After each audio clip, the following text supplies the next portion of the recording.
Istanbul کے آئیدا restaurant میں رات کے کھانے کی تیاری کی جا رہی ہے۔ اس ریسٹوران کی مالک اور عملے کے لیے پابندیوں کا عرصہ بقا کی طویل جنگ ثابت ہوا۔ کووڈ کے لاک ڈاؤن کے دوران یا تو ریسٹوران مکمل طور پر بند کرنا پڑا یا پھر کام کے اوقات اور گاہکوں کی تعداد کو محدود کرنا پڑا۔ ریسٹوران کی مالک الف الہان کہتی ہیں کہ پابندیاں بر وقت اٹھائی جا رہی ہیں۔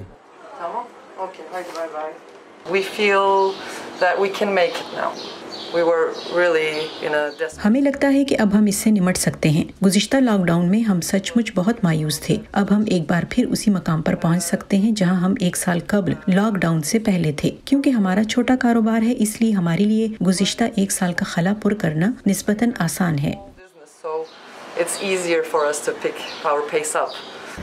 انفیکشن کی شرح میں 90% کمی کے بعد یہ پابندیاں اٹھائی جا رہی ہیں۔ حکومت کا کہنا ہے کہ یہ ویکسین کی ایک انتہائی سرگرم مہم کے ساتھ ساتھ سخت پابندیوں کے نفاذ کا نتیجہ ہے۔ ویکسین کے حصول میں تاخیر کے بعد اب ترکی کی وزارت صحت کا کہنا ہے کہ روزانہ 10 لاکھ افراد کو ویکسین دی جا رہی ہے۔ تاہم بعض ڈاکٹرز ترکی میں ڈیلٹا ویرینٹ کی موجودگی کی وجہ سے پابندیاں ہٹانے پر تشویش کا اظہار کر رہے ہیں، لیکن معمول کی جانب لوٹنے کے لیے بے قرار لوگ پابندیوں کے خاتمے کا خیر مقدم کر رہے ہیں۔ مجھے بہت اچھا لگ رہا ہے۔ تقریباً 2 سال بعد ہم کھلی فضا اور خوشگوار موسم میں ایک ثقافتی سرگرمی میں شامل ہیں۔ 2 برسوں میں ہم پہلی بار ایسی کسی تقریب میں شرکت کر رہے ہیں۔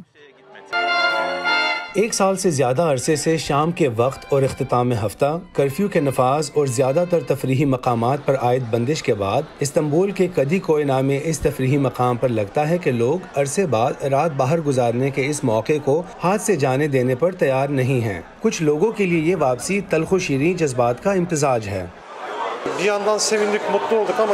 ایک طرف تو ہم خوش ہیں، لیکن یہاں واپس آ کر ہم نے دیکھا کہ کاروبار کرنے والے بہت سے دوست اور پڑوسی اپنی دکانیں دوبارہ نہیں کھول پائے۔ اس نے ہمیں بہت دکھی کر دیا۔ تو ایک طرف رونق واپس لوٹنے کی خوشی ہے، وہیں کاروبار بند ہونے کا افسوس بھی اتنا ہی ہے۔ لیکن پابندیاں مشروط طور پر اٹھائی گئی ہیں۔ صدر رجب طیب ایردوان نے رات 12 بجے کے بعد بارز میں موسیقی پر پابندی کا اعلان کرتے ہوئے کہا کہ لوگوں کو پریشان نہیں کرنا چاہیے۔ اگرچہ اس اعلان پر کچھ احتجاج ہوا ہے، لیکن ایسا معلوم ہوتا ہے کہ اس سے جشن منانے والے پرجوش افراد کا جذبہ کم نہیں ہوا۔